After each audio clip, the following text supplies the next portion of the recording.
Here, the little games that the kids play. Whoa.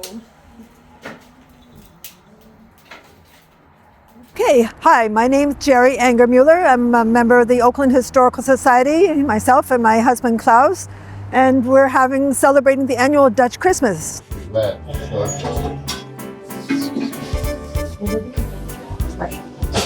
question is, should these calls be?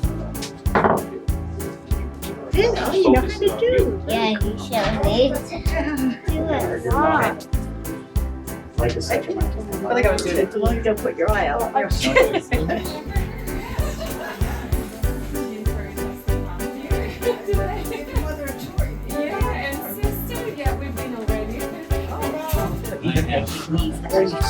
father was an architect, so he had some nice drawings and stuff.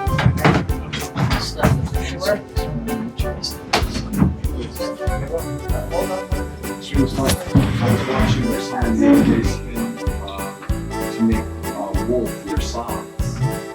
St. Nicholas, his day was December 6th, so we've invited everybody from Oakland to come and join us at the Van Allen House for our celebration.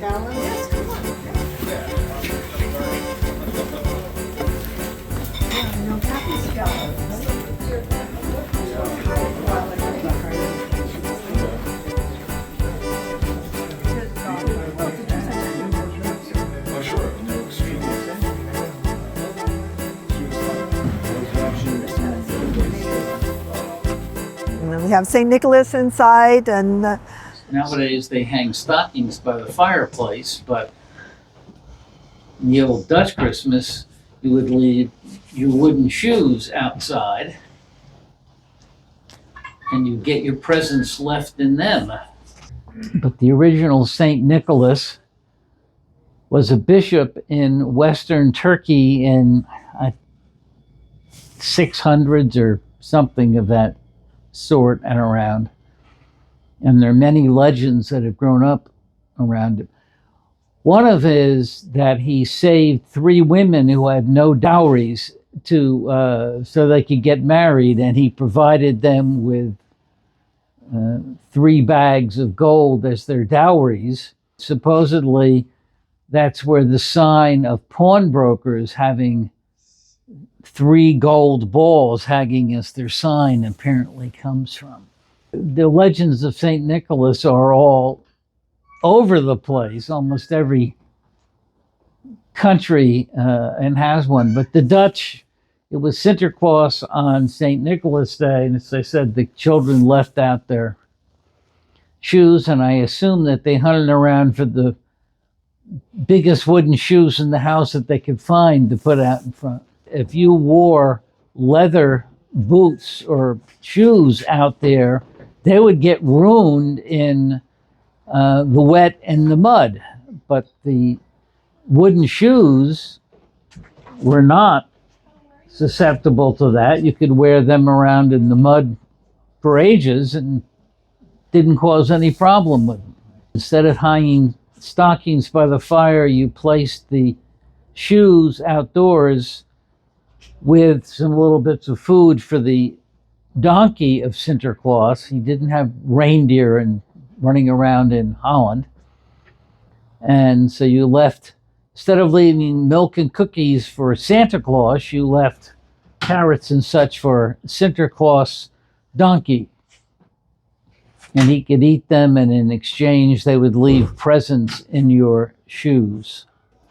And in those days, kids were happy to get one present. That was your Christmas. yeah, this has been going on for quite a number of years, so long before I joined the Historical Society. So we have the baking. Hi everybody, we're here at the Van Allen House in Oakland, New Jersey, and today we're making gingerbread cookies. This is from a Dutch recipe actually. It was a very traditional cookie recipe that they made back in colonial times. We also today are just decorating a little bit of just like sugar frosting and using some of what would be considered local New Jersey cranberries, cut them up, use them for decoration. And later we will actually be baking. as well on the fire. Yeah, that's confectioner's sugar and some milk, and add a little juice to it here, other flavoring. Yeah, they do some beautiful words here. I don't know, it might last. That's certainly something that they did in colonial times. And then you take one of these little guys, And I told him, and we can roast him, right? Good. come on, talk. That is gonna make him really yummy. I just took a video of me rolling the top and it was like going. Would you like to dress a cookie here? Yeah. We've got Yeah. some raisins, and we've got some. And he did that too? I know he would love that. Yeah. And then you could put That's like maybe frosting. some little buttons on them. You know? We've got cranberries and raisins in here too. We've got some. Yeah. Hold your cookie a little closer to the bowl so it doesn't get too much. I'm sorry.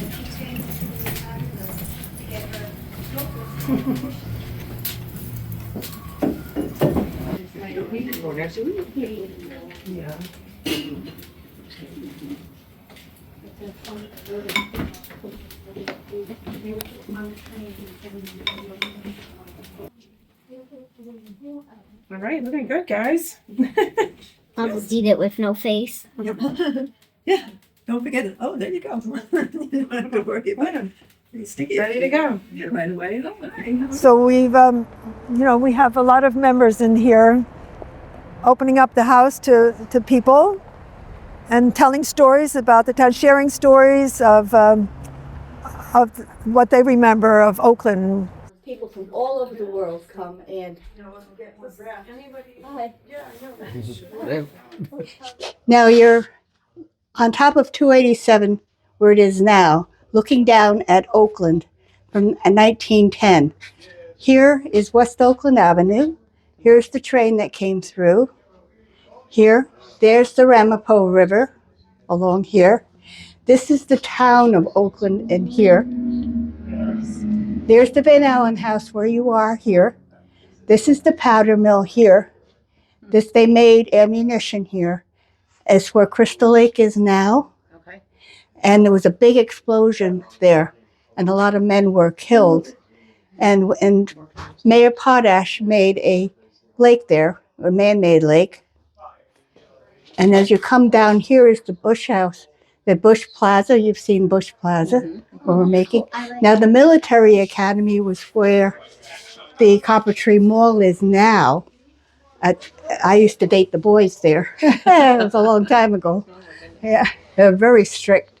And they would have dances, and they would ask the young girls to come and do the dances there. You had to wear the little white gloves and the hat, and it was very proper.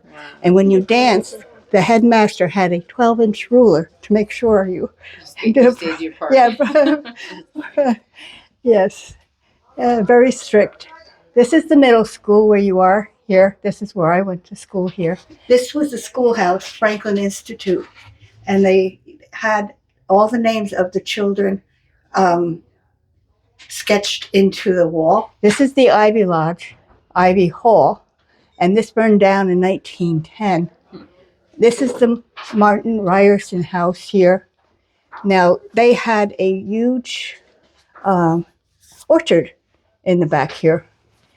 This is going up the hill here, going down, is the Mandigo house, where there was a blacksmith shop there.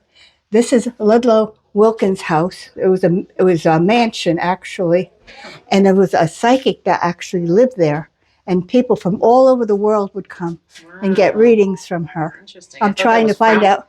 Was that frowned upon back then? Oh, no, that was a big deal. Okay. This is the industrial park. And if you look closely, that's where Pond's Church was originally made here. Oh, wow. And it was in the parking lot of Portobello's. Mhm. And they moved it in 1932 up to where it is now. Interesting. This was Lilac Mansion, where ShopRite is now. And it was a place for people who had tuberculosis would come and get cured. Wow. It was a 3-story hotel. It was beautiful. And going up the hill here, going up to where Colonial Road is, that was an airport. It was Nelson Airport. And the young girls would get on the wings and dance. And it was called the Flying Circus. Wow. There's a lot of history here. The Lenape Indians were here as well. They were actually called the tribe of old women because the women actually made up the rules.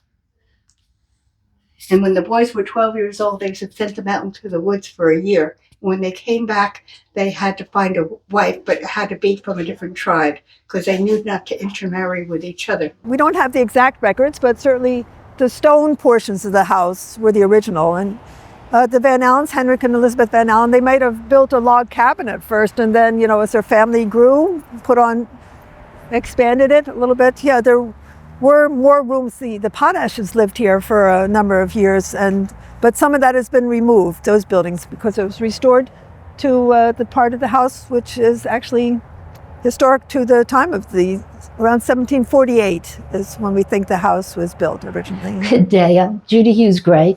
I'm a past president and officer in the Oakland Historical Society, which is the custodians for this historic house. The town owns it. We take care of it. And the second floor that you're on was not here maybe when George Washington was here, but the Van Allens then added up as they had children. That was done usually. Okay. This room has all our sewing, okay, from spinning that they're doing downstairs today, spinning wheels and things that looms and that were part of colonial life, that's for sure. This room is bits and pieces of different periods in the time frame that people lived in the Van Allen house. Okay, this this bed, spindle bed, one I love, and some other items and clothing and that as well. This has a very unusual bed. It's called the rope bed, and what they did was the material was filled from things from the outside. When we have our second graders come to participate in colonial life, they figure out that there's hay in here probably and some bugs from the outside. So the term sleep tight and don't let the bed bugs bite. All right, if you take this tool and look at the rope bed that's underneath, okay, you tighten the ropes and knot it at the end. So you sleep tight and don't let the bed bugs bite. My favorite thing. And basically that's it for this older one. But the upstairs area was here in this part of the house was lived until about the 1950s. And then it was decided, well, what should we do with it? So the town bought it and we're custodians. So come visit the Van Allen house. Yeah, it certainly is one of our favorite events. Here we get the second grade classes come to visit, so we invite them to come back and experience what it was really like in those days. So Dutch Christmas, and then in February we like to celebrate President's Day and George Washington's birthday.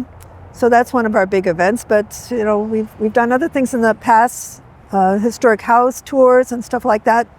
So yeah, if we had more members, we could have more events going on. We have some spinners here. They're showing people how to spin wool and make linen and whatnot.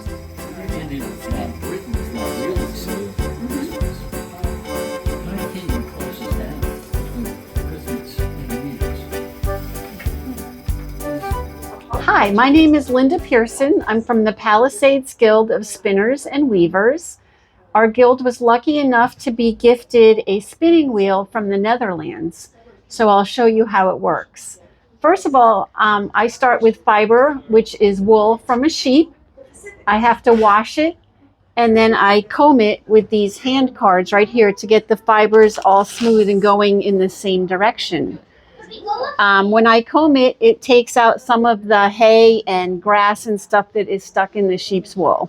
After I comb it, then I take it off my cards and I roll it up into what's called a rolag.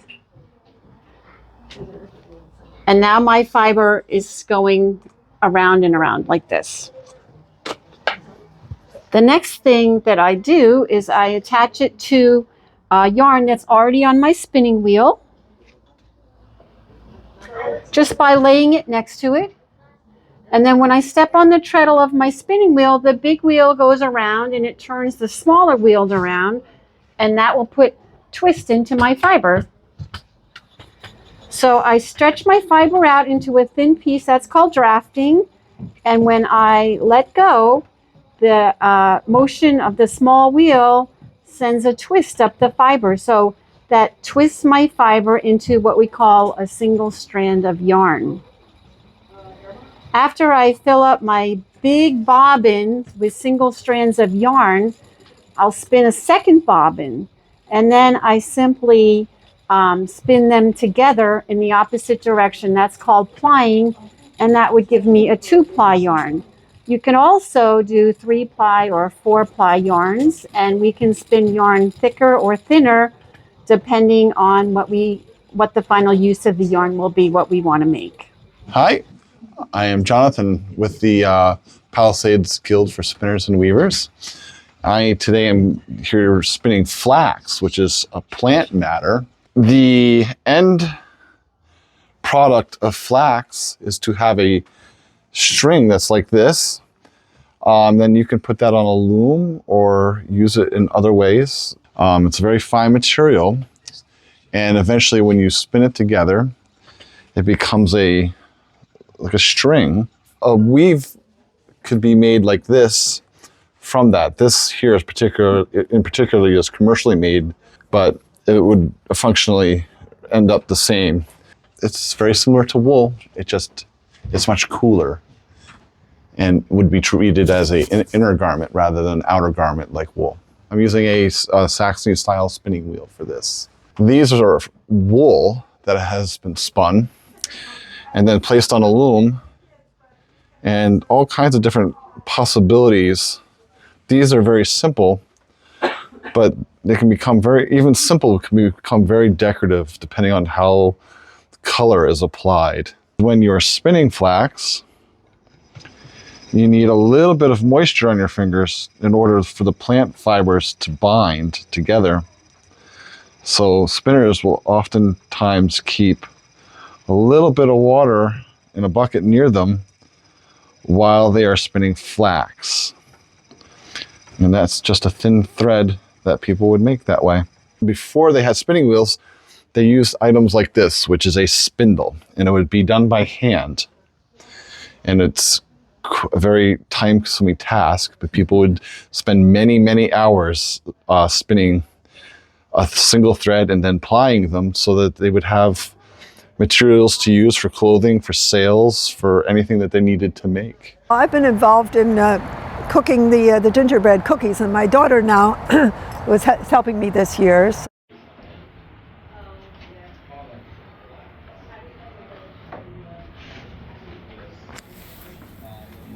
What was it like growing up with Jerry and Klaus, along with the whole historical part of our lives? It was really something I think they took more to after my brother and I got a little older and left and went off to college. They kind of discovered this place and started taking more and more part of just the activities here. And then they joined the Historical Society. My dad, for years, had been doing historical reenacting and has always been a history buff. I think it's just something they found a place that they could really be a part of. And I feel like they've kept this place going for years. They were heavily involved during the time when they needed funding to repair, the stream house and everything that they did to fix the roof here. They were, big advocates. They had a voice in it, and I love the fact the place is still here. My mom does classes for the kids here, and little field trips come, and the kids get to really see what life was like here. So yeah, there are a lot of things out there that we could get involved in. One thing, we'll put a sign here in the yard in front of the house, and secondly, we have a website. It's called Oakland Historical Society, and now it's .weebly.com. And there's an email address, ohs.inc1966 at verizon.net. And they can contact us there. And we have Post Office Box 5 if they want to write a letter. When people come to visit, I ask them to leave their email address so that we can contact them and let them know when things are going on. Some people smell everything. Let's take a picture. Yeah? Okay. Did you get some present from someone, please? Henrik Van Allen was the person who originally had this house built for his family, Henrik and Elizabeth Van Allen. So they were of Dutch descent, and they had up to 6 children here. And in 1777, they were Dutch settlers with the stone houses, but especially for this house, we had a certain visitor. On July 14th, 1777, George Washington came by here with his troops, with like thousands of troops that were taking part in the revolution at the time. And so there's a letter written here. It says Van Allen's, 8 miles from Pompton Plains, July 14th, 1777. And he reported to the Continental Congress in Philadelphia. He wrote a letter, signed his initials GW. And there was also the officer of the day. He wrote a report to the men, the orders of the day. And that's also on the same date. So it was a rainy July, and they were mired in the mud with their heavy wagons and the supplies and the weaponry that they had. So yes, that makes this house even a little bit more important than some of the other Dutch houses in the area. Although, George Washington visited many houses, but he stayed there that one day for sure. So we certainly want to let people know that this is an important site during the Revolutionary War. And because this is of Dutch heritage, we celebrate the Dutch Christmas, the St. Nicholas, Day of St. Nicholas. And we today have a Sinterklaas, as the Dutch call him, St. Nicholas. And he's visiting here, and the children can come visit with him today. He started the institution of Christmas with Santa Claus, that he would accept gifts for his donkey, and in return he would then give gifts to the children. So I've met so many interesting people here. They just come up and said, "Oh, I remember when I was growing up here, and Bob Allen used to come here a lot. He was a child. We have a picture of him as a child with his mother, Miss Johnson. We met him. Linda Arns is in the back, and we just keep meeting really interesting people and just sharing stories and kind of having fun together the way we can. So that's what I enjoy.